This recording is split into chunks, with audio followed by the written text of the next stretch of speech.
Hello, folks. I'm here again with another firearms review. Yesterday, I was at the range with a previous pistol that I reviewed before. I liked the pistol a very good deal, I really did, but I was not happy with the trigger, and I couldn't deal with having that type of trigger, even though that it was a nice 45 and had great aerodynamics with it and so forth. But you probably figured out which pistol I was talking about. So my birthday is coming up in 5 days, so I decided to treat myself with a birthday gift. And what I did was I traded that other pistol for this brand new pistol that I acquired. As you see, you can probably recognize the box. It is a Springfield. It is the Springfield 1911 loaded. And I really like this pistol. I really like this pistol a great deal. Uh, as usual, you see the usual Springfield logo and box, and it's one of the cases that are really designed very well. You've probably seen it before. Briefly, here you go. That's uh, your holster. There's your magazine pouch, and it says here, "Made in America," made in the USA. I know previous Springfield 1911 loaded had the emblem on the gun that says made in Brazil, or in some cases, some of the guns have different percentages.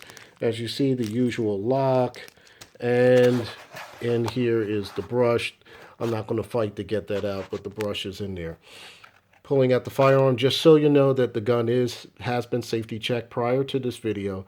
It's not loaded with there are the two magazines here. The magazines are 7-round magazines, and here is the firearm itself. As you see, on most of the Springfields, it would say, I don't know if you could see real good here, most of the Springfields would say made in Brazil. This one says Springfield and Company, uh, Genesola, Illinois. I'm not sure if I'm pronouncing that right. And your serial number. In the beginning of your serial number, it would say the letters. I'm trying to focus that for you. N and M. Uh, some people said that meant that it was made in Brazil, or some of the parts were made in Brazil, or the slide was forged in Brazil, or some people would say most of it is made in the USA, or majority of it is. But my understanding it is this gun is totally made in the USA. Uh, you do get a lot of your information. I didn't show you the back of here, but it has all your goodies far as warranties, warnings, and whatnot. And I will have to say, I do like the Springfield manual because Springfield has several lines of firearms. They pretty much have some of the same features or some different features. What I like about this is really did not want a stainless gun. I really don't like to have a gun that's really gaudy, shiny, and so forth. But what I like about this is this gun, unfortunately, through my camera here or my Galaxy Note 5, you would think this is a really glossy, shiny gun. It is not. Uh, what it is it's only shiny a little bit in this area, and it's kind of like a matte right there, a matte here, and around the edges here. Uh, this is supposed to be Coca-Cola wood. Well, of course, you have the Cannon cross right here with the diamond checkering over here. It has Novak sights, ambidextrous safeties. A lot of people don't like ambidextrous safeties, but some competition shooters like the ambidextrous safeties because they have left-handed shooting drills, and this just cuts down on transferring to cut the safety off or deactivate the safety. But what's good about this is you can also do some drills yourself, use your forefinger or whatnot, or whatever the case may be. Other things I like about this is usually you'll see here with the serrations here. These are very aggressive. I really didn't think they would be that aggressive. They are very aggressive. Like your finger is when you rack the slide. It's a very aggressive grip. It's just not straight. It's really aggressive, and also with the front serrations. Going a little bit further is I was I was looking at various different models from Springfield. I do like the Range Officer, and they had a lot of different ones. I like the Novak sights, but these are not Trijicon sights. I was hoping to have the version that had the red dot, but apparently they don't make a red, not the red dot. I'm trying to say the fiber optic sight, but they don't make a version for that for this gun with the fiber optic sight. But that's what was a tough point for me to decide whether to purchase this gun or not. Uh, Another big thing that influenced me to purchase this gun is, again, like I said, this gun is safety checked. Is if you look at the barrel here, a lot of people are very leery about having a full length guide rod, especially a two-piece full length guide rod. Uh, I don't have a problem with this, but I think it adds a little bit of a dimension to it. You'll hear arguments about whether or not this a full length guide rod is a hindrance, or for some shooters, it adds a little extra weight to have a full length guide rod.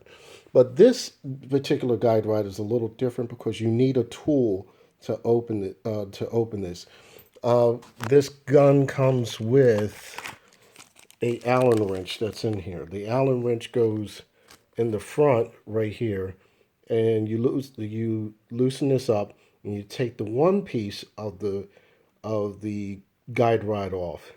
You would not be able to e- enter into this firearm without using this Allen wrench to open this. I believe it's a 530 Allen wrench, or whether if you're using some type of screwdriver or tool, you need this to take this down. And once you have this out, you'll take this 1911 down like any other 1911. But putting it back together, what you want to do is you want to make sure that once everything is together, you put that guide rod in, you snake it in a little bit, and attach it to the other portion, and just tighten it back up, and it will function like any other long length guide rod. Don't understand why Springfield made it that way, but in some ways, I think it's interesting. Like, for instance, you will not be able, right now, I'm straining to push this guide rod in, and you're not able to push that in to move the barrel bushing. So you definitely need an Allen wrench to be able to take this gun down. Uh, and I've noticed on YouTube, there's a lot of people that are kind of leery about having the Allen wrench version. So what they do normally is they take out the guide rod and put in the regular uh, original 1911 guide rod, the plug type, or maybe they might use a regular length guide rod. But for the most part, I see people just going back to the original 1911 plug type. But I don't understand why, but maybe they feel a lot more comfortable. Maybe it's easier to break the gun down a lot quicker. But in any event, I really pretty much like the firearm as is. I'm pretty much a stock person. I pretty much like to stay stock. Uh, I have a Kimber Raptor 2, and what was a lot of people's complaint with the Kimbers in general was the back mainspring housing here. Well, it's made out of plastic. Well, it's the same thing with the Springfield. It's made out of plastic. This piece right here. Uh, for some reason, I think it feels a little grippier with a little more give than the Kimber does. It's a little more grippier. Like it has a little bit of give, not much give, but a little bit of give that you can really notice it. Uh, the other thing about this is this little hole right here. That's it comes with the little tool here. That's just to break it down or whatnot. I'm happy with this. I'm not going to change the mainspring housing, so I'm not going to worry about it. Uh, Also, if you're also want to check out some of the earlier models had a key to disable this firearm. So if you have children or anything, it wouldn't be they wouldn't be able to pull the trigger or access it. Personally, myself, I I can do with or without it. I keep my firearms locked up, and I don't have any little ones to be around firearms.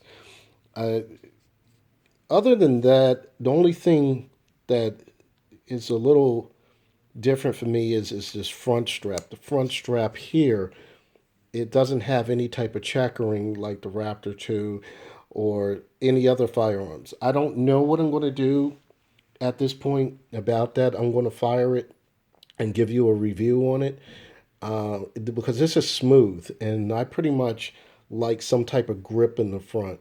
Whether it's my previous Colt Lightweight Commander, I put a Hogue grip with finger grooves. But I don't know what I'm going to do at this point. I'm going to fire it to see if I like it with or without it, but I would like some type of checkering in the front or some type of grip. I know that Wilson Combat makes a aftermarket piece that can go on the front to cover. Yeah, I guess you have to take the wood grips off and then put it on and then attach it over it. Maybe that would be a solution. Right now, I don't see any reason until I test it out. Other than that, the only other thing I have to say about this firearm is a lot of like I said before, I bought a Kimber and a Kimber Raptor 2. The thing about Kimbers are there is a long break-in period. Your break-in periods are anywhere it's like 500 rounds to really break in a firearm. I don't know about you, but I don't want a firearm that I have to break in for that long period of time and then get into a situation as my defense pistol, wondering whether or not it's broken in enough to that it won't have any malfunctions or anything of that nature. My understanding is the Springfields, they're good out of the box. They're very good guns out of the box. There's literally no break-in period as far as I know, and it's this is like I said, this is the loaded model. All these extra features that you see on this firearm, it's a good value for the money. You all you have to do is just buy this firearm. It's already set, Novak sights. You got your grips here. You got your long guide rods. You have all the features you want. Only thing I can do is just make some minimal changes, maybe to the front. Like I said, I don't know, but we'll see after I come back from the range. But to get back to the point I'm trying to make is that Kimber I spent a lot of money on. This firearm is $600 less than my Raptor 2. $600 less. And when you think about it, you want a good quality firearm that is worth the money. And you don't want to overspend for something that you have to break in for a long period of time and try to use as your defense pistol, etc. I just use my Kimber at the range. This will be a combination of a range gun and home defense gun. It's on the hefty side, about 40 ounces. So I won't be carrying this, but I will be using this as a home defense gun. From the way it feels, I like the aerodynamics. I really like the way it feels in the hand, and I really can't wait to fire this. If you have any questions, comments, or if you want to give me some opinions or your advice on this firearm, or any of the other Springfields, because I'm planning to get another Springfield. So maybe you can help me out on that. So feel free to contact me or give me a like or whatnot. And take care, be safe, happy shooting.